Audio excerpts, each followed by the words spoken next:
Hey everyone, it's Marvin. Thanks so much for listening to Books and Boba. I just wanted to take a quick second to remind you that Books and Boba just launched our Patreon to help support our future endeavors. Rira and I have been running Books and Boba for the last 6.5 years, and we've always talked about wanting to do more, including expanding our content offerings, being able to go to book events and do more coverage. And so to help us get closer to those ambitions, we started a Patreon to help us grow and to better support books by Asian and Asian American authors. We are offering 2 tiers for our Patreon. The first is our regular Boba member coming in at $3 a month, which will give you access to our brand new Books and Boba Discord server so you can engage with your fellow Books and Boba Club members and also Rira and myself in real time. This is where we'll be aiming to move the bulk of our book club discussions, but rest assured we'll still have a presence on Goodreads as well. And our premium tier is our Honey Boba member tier coming in at $5 a month, where in addition to access to our Discord server, you'll also get access to our monthly Boba Chats, a bonus podcast where Rira and I and some guests will get together each month and have a more casual discussion on stuff that may or may not be book related, as well as answer some listener Q&A. Honey Boba members will also have access to a poll to help decide an official Books and Boba book pick once per quarter. So if any of that sounds interesting to you, support Books and Boba on Patreon by going to patreon.com/booksandboba. As always, Rira and I really appreciate your support. All right, thanks for listening, and I'm on with the show.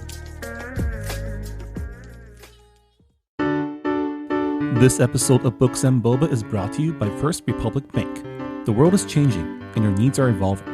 As your focus turns to what matters most to you and your community, First Republic remains committed to offering personalized financial solutions that fit your needs. From day one, you'll be connected with a dedicated banker who will serve as your primary point of contact throughout your relationship with the bank. They'll be there to listen to you, understand your values, and meet you on your financial journey. Your banker can offer solutions that support your goals at any stage, from setting up a personal checking account to refinancing household debt to buying a first home. As your needs evolve, you can call or email your banker at any time for the support you need. Because First Republic believes what matters to you matters most. Learn more at firstrepublic.com. That's firstrepublic.com. Member FDIC, Equal Housing Lender.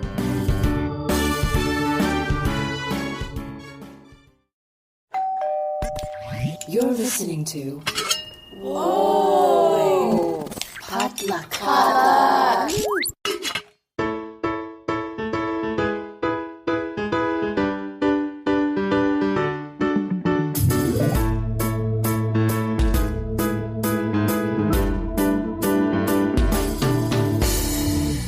Hey, you're listening to Books and Boba, a book club and podcast featuring books by Asian and Asian American authors. I'm Marvin Yue. And I'm Rira Yu. And it is the end of November. It's time for our mid-month book review. We're coming at you a little bit late this month because, Rira, it's been quite a month. I mean, it's always quite a month, every month this year. I think it's just been pretty busy for both of us. And in terms of like holiday stuff, it's been pretty stressful. Yeah, not to mention we are entering, what is this, like lockdown part 2 in Southern California? Is it part 2? Because I feel like part 1 never ended. We're also post Turkey Day 2020. Rira, how was your Turkey Day? I hate the holiday season so much.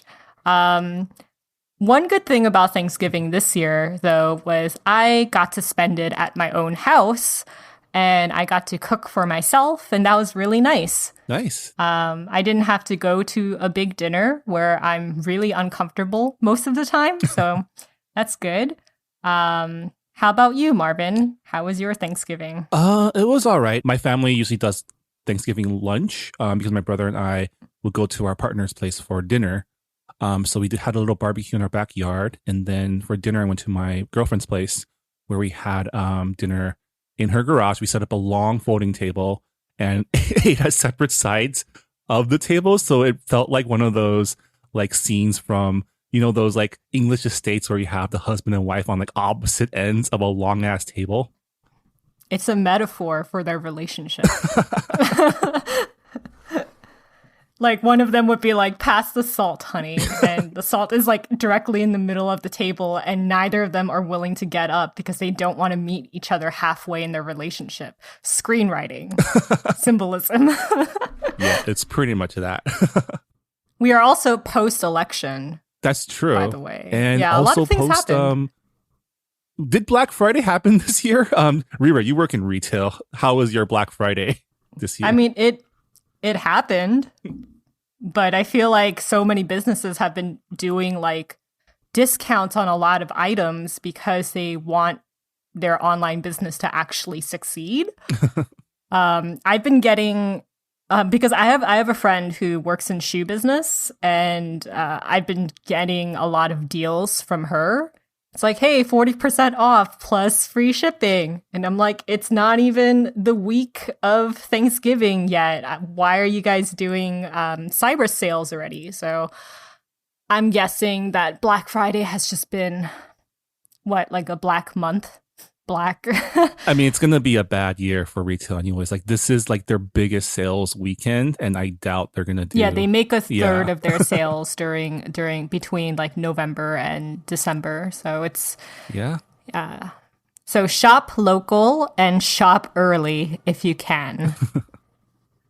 Well, in the midst of all that, we still have to report the news in Asian American literature. So yeah, let's get to it. Let's start off with the latest book publishing news. Rira, what's our first story? Okay, so we're going to be going down book deals, and our first deal is, in a 6-figure auction, Salam Reads bought world English rights to The Love Match by debut author Priyanka Taslim. This YA romantic comedy follows Zara Khan, a Bangladeshi-American sort of princess who gets caught in a love triangle when her meddling mother sets her up with a suitable match, Jane Austen style. Publication is planned for summer 2022. What type of love triangle do you think this will be? Okay, so it's Jane Austen style, right? So I'm guessing that there's a lot of miscommunication. So it could just be like, oh, I like this person, but I think that they like the other person, but instead they like me. But because we're kind of frenemies, it's not going to work. Like a lot of Jane Austen books, there's a lot of judgy looks across the ballroom, and a lot of gossip and miscommunication, and a lot of nagging too, right? Oh yeah, definitely. All right. Our next deal. HarperCollins bought world rights to Milu's Mind by Reem Faruqi, illustrated by Hoda Haddadi.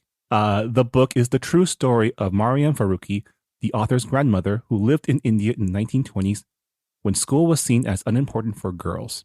Yet with courage and determination, she manages to rise to the top of her class and go on to educate thousands of children in India and Pakistan.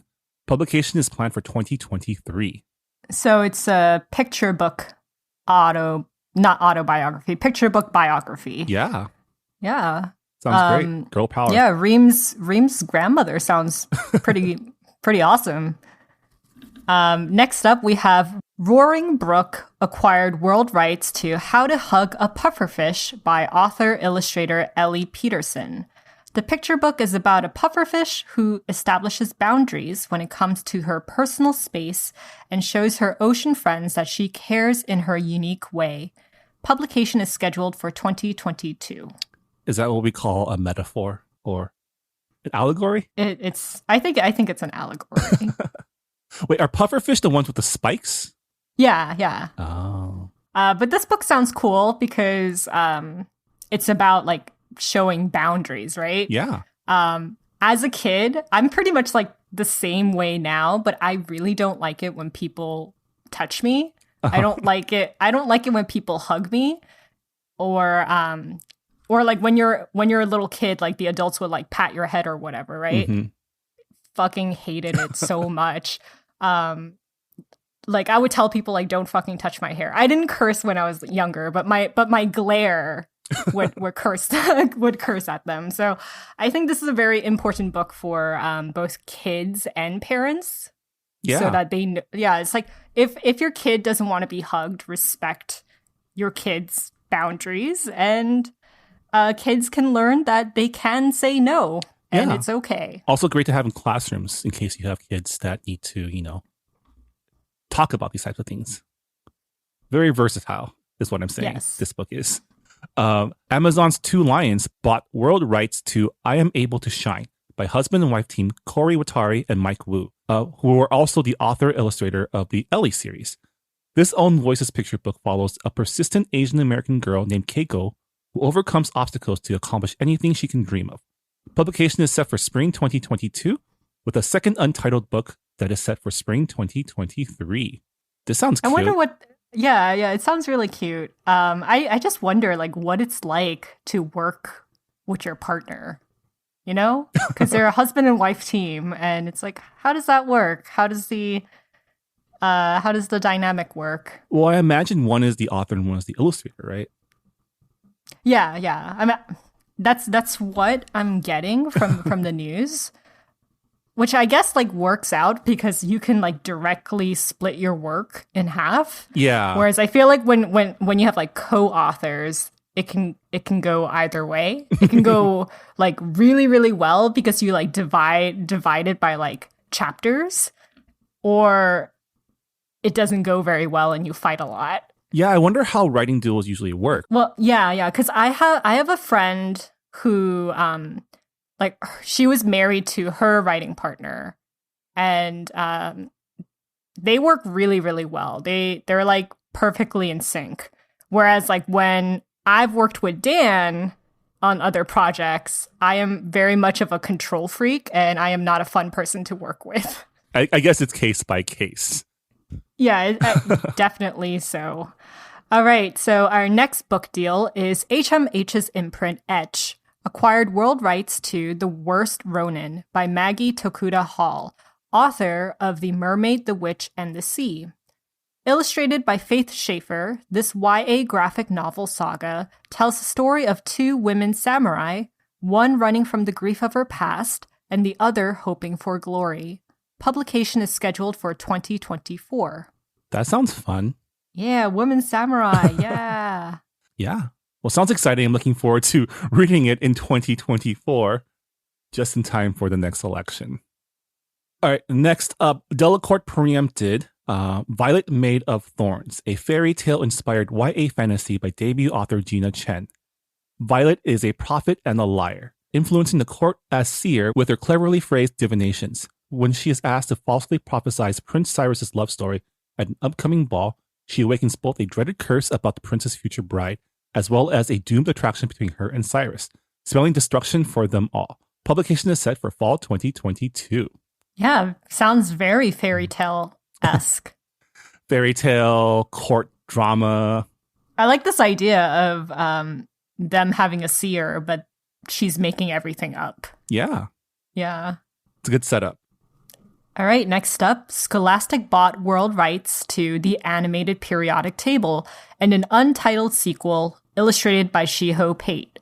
Readers will be introduced to the building blocks of our world through informative text and comic illustrations.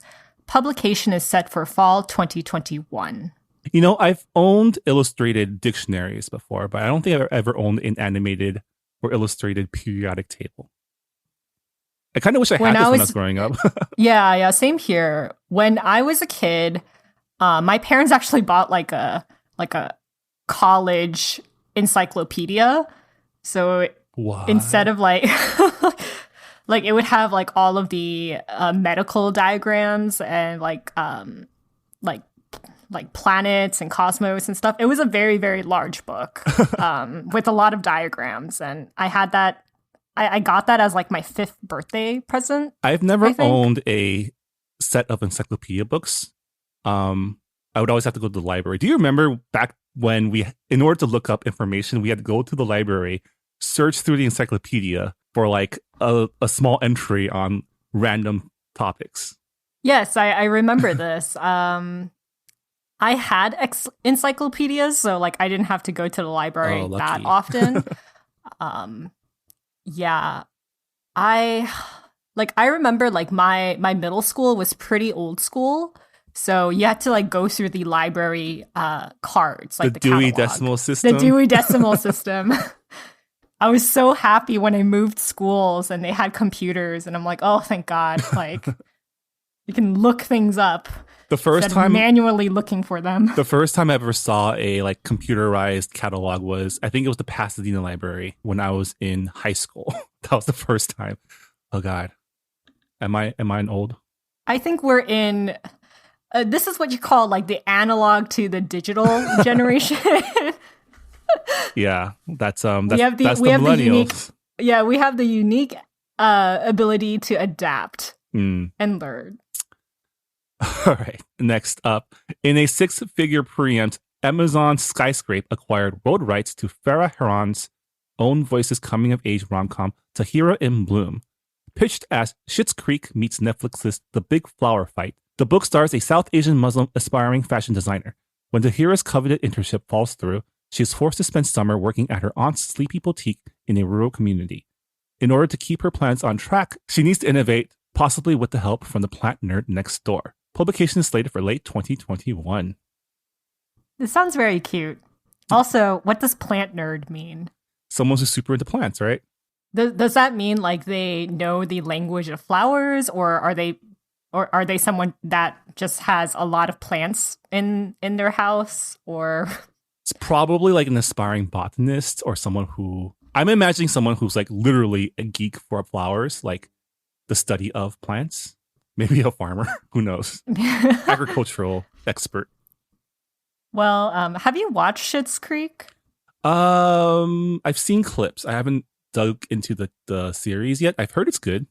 It's on my to-watch list. I've only seen clips. Dan has watched the entire thing, but from what I've caught glimpses of, it's a pretty funny show.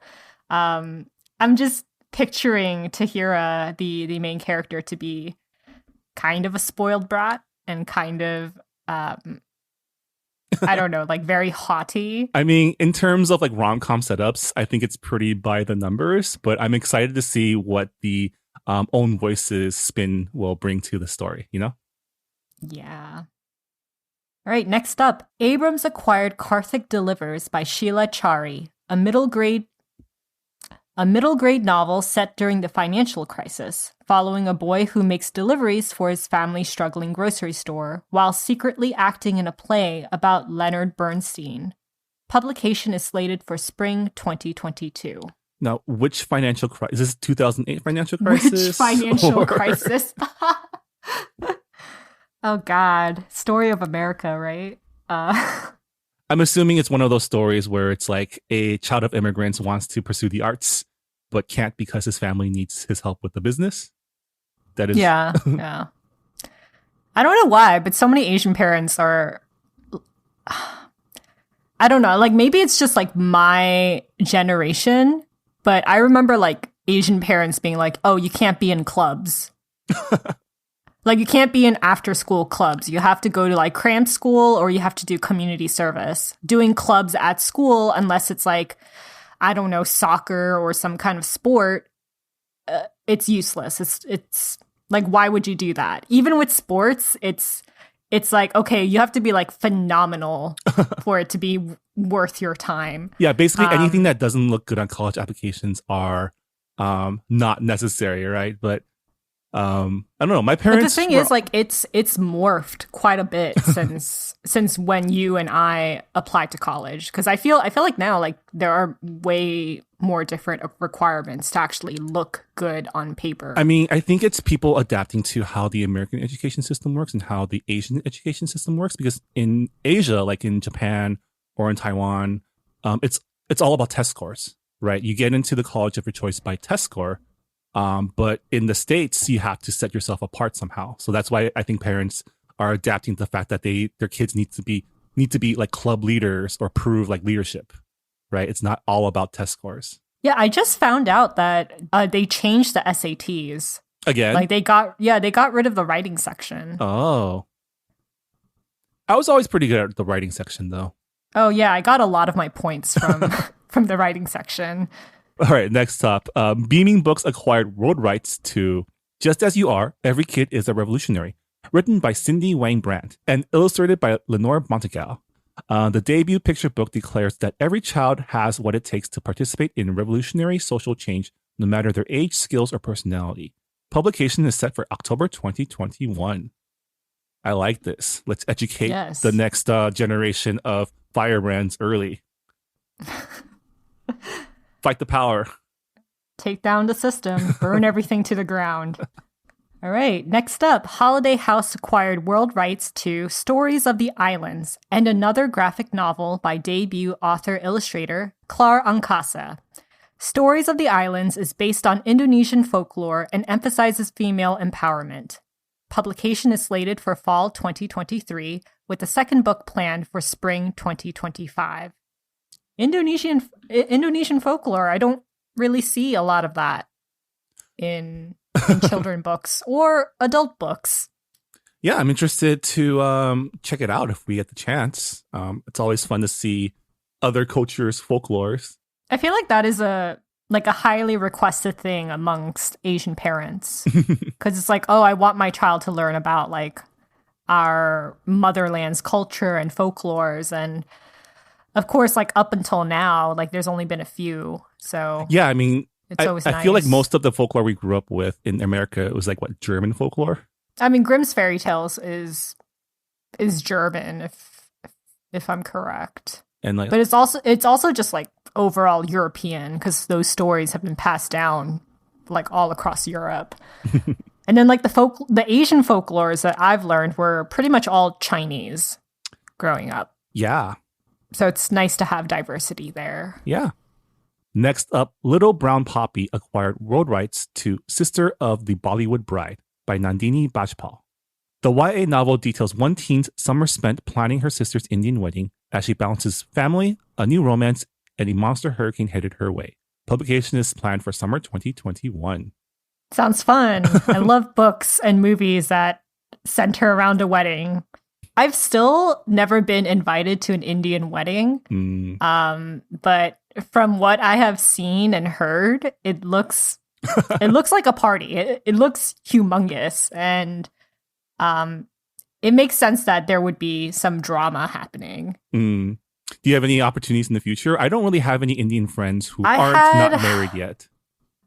I had 2 Indian friends back in Georgia, and they're already married. And then like my college roommate, who's Indian American, she's not married, and she's like, I don't really plan on it anytime soon. So I'm like, okay, well, if you do an Indian wedding, invite me, because I really want to experience that. Although it's tough now in COVID times. I was supposed to go to 2 weddings this year. Both were I'm supposed to go to like off, a lot too. Yeah. A lot of people had to push back their wedding this year. Maybe next year as well. Yeah. We'll see. A lot of civil ceremonies, because you still got to get those tax benefits, but But you know like how Asian weddings work, not just like Indian weddings, but like Chinese, Korean, like Southeast Asian, like it's more about like the parents' day. Yeah. It's more about like your parents inviting their friends so that they can brag about you being married. Okay, so next up, in a 7-house auction, FSG acquired Team Chew and the Laser Tag Adventure, a middle grade debut by Julie C. Dow, author of The Forest of 1,000 Lanterns. When a Vietnamese American brother and sister become trapped with their group of friends in a virtual reality laser tag game, they must overcome their sibling rivalry in order to escape. But one of them might have to make the ultimate sacrifice first. Publication is set for spring 2022. Wow. So have you been to laser tag? I have. I've only done it once. And that was like at Discover Mills or whatever. Yeah, there's an ultra zone here in Alhambra near where I live that we used to go with my friends. It's all right. I mean, I wouldn't go these days, but I guess when you were a kid, they were kind of fun. But yeah. So from this description, I'm assuming that the laser tag game becomes a death game. Is this like a death game type of a story?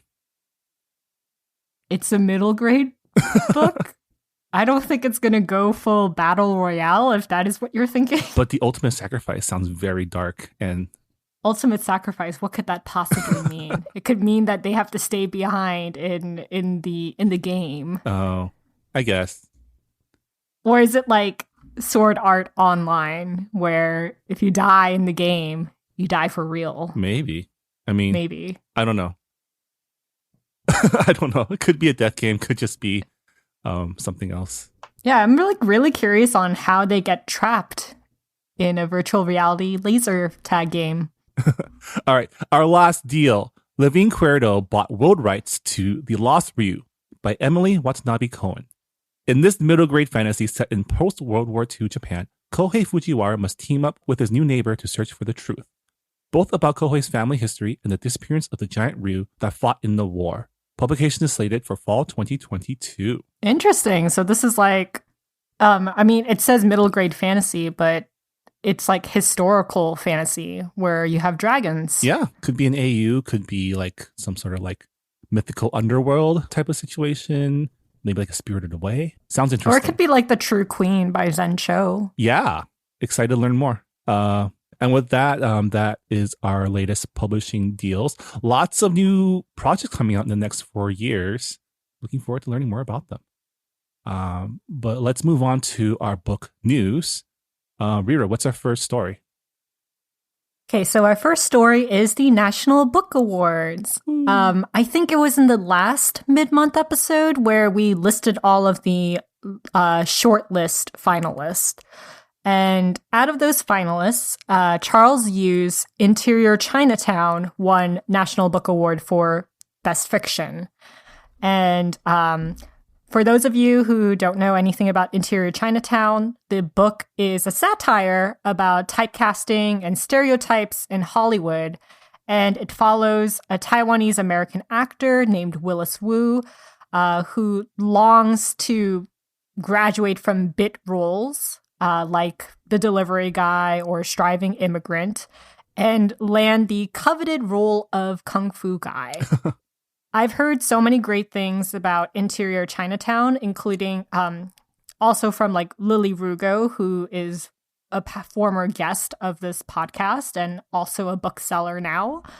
And Charles Yu is the author of How to Live Safely in a Science Fictional Universe, which was one of our earlier picks in Books and Boba. Yeah, he's also the brother of Kelvin Yu, one of the writers on Bob's Burger, and the friend character in Master of None.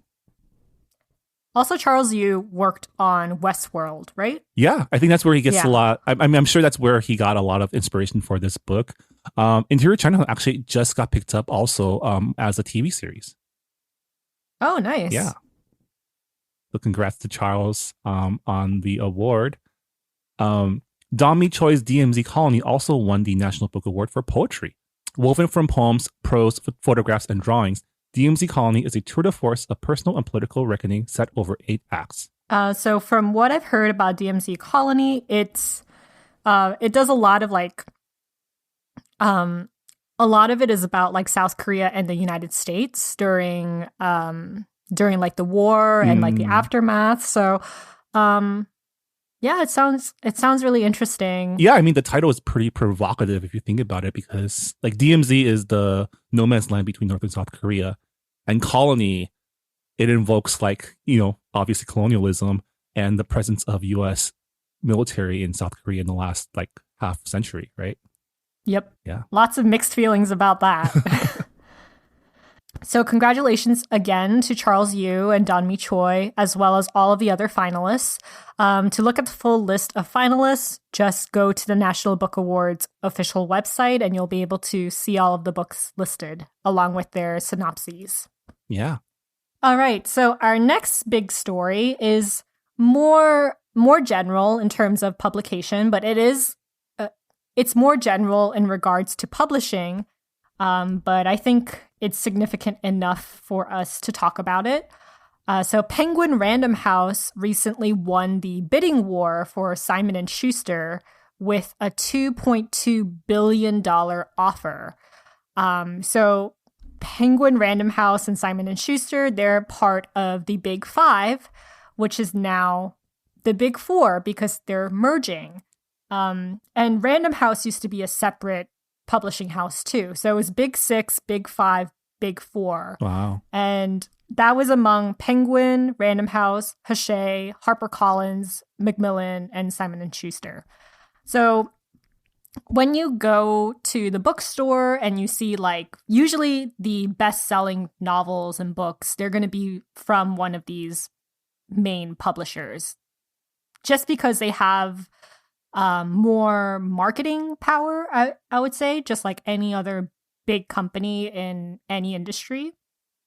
So this piece of news stirred up some controversy because the Author Guild and the American Booksellers Association, they're asking the Justice Department to challenge the purchase because, you know, consolidating two companies together, this merger is estimated to take up about like 30% of the US book market, according to the New York Times, which is a lot. Considering how small publishing is. And what that means, essentially, is that there's going to be fewer competing bidders for manuscripts. Agents are going to have a tougher time negotiating advances and deals for their authors, particularly Black and authors of color, as well as queer authors. It doesn't merging the two large publishing houses. It doesn't necessarily mean that they're going to publish more books. In actuality, it might shrink. And there's no news on whether or not they're gonna like lay off their teams or how they're going to consolidate. So people are worried about like a lot of the imprints that are underneath both Simon & Schuster and Penguin Random House. Yeah, I mean, it's always a big deal when two major players merge. I remember I have personal experiences of when Sony bought MGM back when I used to work at Sony Pictures. And, you know, usually these big mergers also come with culture wars, right? Like whose company culture will end up winning in each department. It'd be nice if Penguin Random House kept all of Simon Schuster's imprints, because I know Simon Schuster has a lot of like specialized imprints that have been doing really good work. But you never know, right? Like when you all come into one corporate umbrella, you want to minimize cannibalization, which is like your own products stealing each other's market shares. So there are benefits to having a bigger presence, but there are also a lot of drawbacks. And usually when a big player gains more power, it's the little guys that end up losing the most, right? Your independents, your smaller players. Yeah, there's so many smaller press that have been doing really good work over the past few years, like publishing authors of color and also just having like good relationships with indie bookstores. And if you think about like how a lot of these authors don't really have a marketing budget or a publicity budget to begin with, like it's even going to be lower now. Yeah. And, you know, and there's also like the question of how many books are they going to buy at auction? And also just like, I worry about some of the toxic books, you know? Yeah. Like every couple of months, there's like that one book that gets picked up for like 7 figures. And it's like, why did they pick this up? It's clearly racist or, you know, clearly problematic. I mean, that's a problem that both Penguin Random House and Simon Schuster have dealt with in the past. So I mean, don't think that's it's a problem that all major publishing houses have had. And, you know, like that means you have to hire a more diverse team. Yeah. But when you're merging two companies together, it's like, are you going to get rid of your staff? Are you going to, will your staff have leverage? Will they have like the power to say no to racist projects and say why it's bad, and not get fired? I mean, I think that's something we need to keep. I think that's something we'll keep monitoring as this deal goes through. I'd be interested to see what happens to all the imprints. Will they merge? Will they merge similar imprints, or will they just get rid of them? Nothing is for certain right now, but it bears keeping an eye on. So I think we'll keep monitoring this as we go along. I mean, we don't really have a choice. A lot of authors that we've read for this book club, they're from Penguin, they're from Simon and Schuster. So we'll just have to see. Yeah. All right. So our last piece of news is about Albert Whitman Coe's royalty delays. So this happened a couple of weeks ago. The conversation was sparked by Joan He, the author of Descendant of the Crane. She shared on her Twitter about her experience with her publisher, Albert Whitman and Co., how they've been failing to pay her royalties on time, and how they have violated her contract by not paying her on time. And that meant that the rights for her book got reverted back to her as her contract. But they went ahead and published the paperback edition of Descendant of the Crane back in October, I believe. And that's essentially copyright violation because they don't own the copyright anymore to Joan He's book. Yeah. So that sparked a huge conversation on just like the publisher in general and how they've been treating authors and illustrators and about their lack of transparency. A lot of authors, there's this in-depth feature on all of this on Publishers Weekly, and a lot of authors have expressed complaint about how they would get paid like almost like half a year late on their royalty payments, how they couldn't get a hold of any of their representatives, or how like checks would get supposedly lost in the mail and never reach them. They've been, from what I understand, they've been contacted by like the Author Guild and like the Copyright Association, just for a lot of the failings that they've had in the past. And like I think it's really sucky that an author of color had to. I mean, it's sucky that all authors and illustrators had to be treated like this. You deserve to be paid for your work on time. And if you own your own story, then you should have the right to sell that story to a different publisher and rehome your book rather than them selling illegal copies of your book and still profit off of it. Yeah, I'm not familiar with not right. Albert Whitman and Co. Are they a big publisher or are they a smaller one? They're pretty so they're mid-tier, but they've been around for a very long time. I think they're like 102 years old. Like hold on. Right. So they've been around since 1919. They're most famous for publishing the Boxcar Children mysteries. Oh, okay. I mean, so I wasn't familiar with this controversy, mainly because I've been off social media for the last like few months. I mean, just from like looking at the story, it seems odd that a publisher that has at least some pedigree would be doing this, unless A, like they've been doing this for a while and just assumed they wouldn't get caught, and B, they did this because she's a woman of color. I think like definitely like authors of color are particularly vulnerable in these circumstances. But it seems like they've been doing this for a while. They were purchased by new owners back in 2008. And I'm guessing that like that was where it started with the lack of transparency. Yeah. A lot of these authors have hired lawyers and accountants to figure out like where the money is going, and there's just like no paper trail. And it's kind of wild that this happens with like a book that came out pretty recently. Like I remember last year. It came out this year. Yeah, I mean, I remember last year there was that controversy with No No Boy, but that at least had like a complicated paper trail that, you know, spanned generations. Like this is something that like they probably signed like a few years ago. Yeah, and it's like what really sucks is that Joan He, she, you know, her lawyer sent a cease and desist letter, and they had 30 days to, you know, to take all of the paperback editions off the shelves. And, you know, like actually comply with their request, and they did not comply.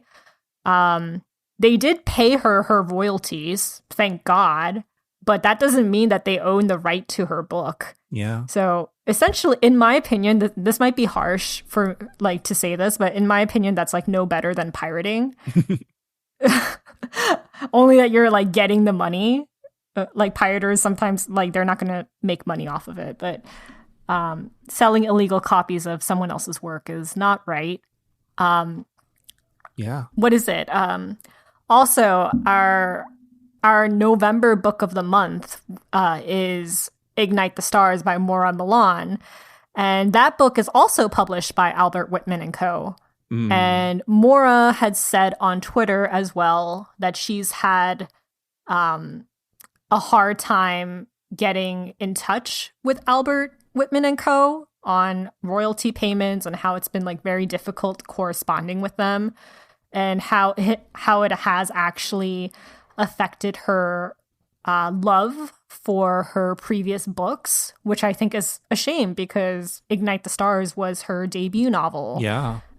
So, I mean, she has another book coming out with a different publisher, but, you know, you should be proud of your work and get paid for it. Yeah, especially since, you know, a lot of these, especially since, you know, getting published is a dream for so many authors to like be taken advantage of by your publisher.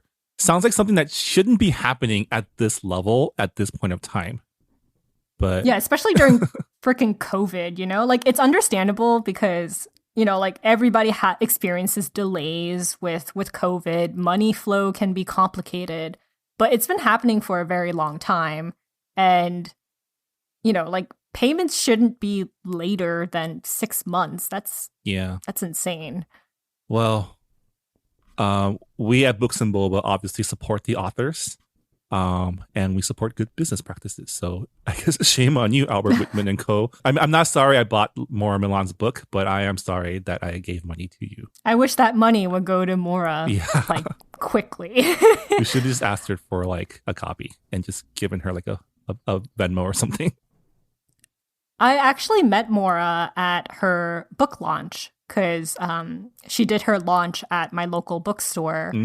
And, you know, like, it's really sad because she was super excited and she was super nice. And there were a lot of people there who were supporting her launch. And, you know, it was like a really big celebration. And yeah, to feel like your work didn't matter, to be like disrespected like that. Yeah, it's not a good feeling. It's a shame. Well, hopefully things get better for everyone involved. And hopefully Albert Whitman and Co. learns from their mistakes. Their apology statement was not good. Of course. Well, but anyway, all of this can be looked up on Publishers Weekly. So if you want to know more information about that, just Google it and it'll pop up. Yeah. And that's the news. Rira, we are now at the last month of 2020. How do you feel? Are you glad this year's almost over? I feel like next year is just going to be an extension of this year, so I don't really check back in with me in February when we have a new administration and hopefully things are better. Well, we'll be back next week to talk about our November book club pick, Ignite the Stars by Maura Milan. So check back in with us. We'll also be announcing our December book pick pretty soon, so keep an eye on our social media. But with that, that'll do it for this episode of Books and Boba. Rira, I'm glad you survived weekend 1 of the holiday season. Good luck with the rest of the year. I hope so too. I wish myself good luck. I also wish you good luck. Thank you. And also our listeners good luck. Happy holidays, everyone. Stay safe out there. And yeah, we'll see you next time on Books and Boba. Right. Bye, everyone. Bye. Thanks for listening to Books and Boba. This podcast was hosted by Marvin Yue and Rira Yu and edited and produced by Marvin Yue. Follow the book club on Twitter and Instagram by going to @booksandboba and engage with us on Goodreads on our Goodreads group. You can also check out past episodes of the podcast by going to booksandboba.com and by subscribing to us on your favorite podcast app. Don't forget, you can support Books and Boba and Asian American authors by purchasing books at our bookshop.org account. Check out the link in our show notes and also at booksandboba.com. Books and Boba is a proud member of the Potluck Podcast Collective, a collective of Asian American hosted podcasts featuring unique voices and stories from the Asian diaspora. Learn more about the collective and check out our fellow Potluck shows by visiting the website podcastpotluck.com. Thanks for listening.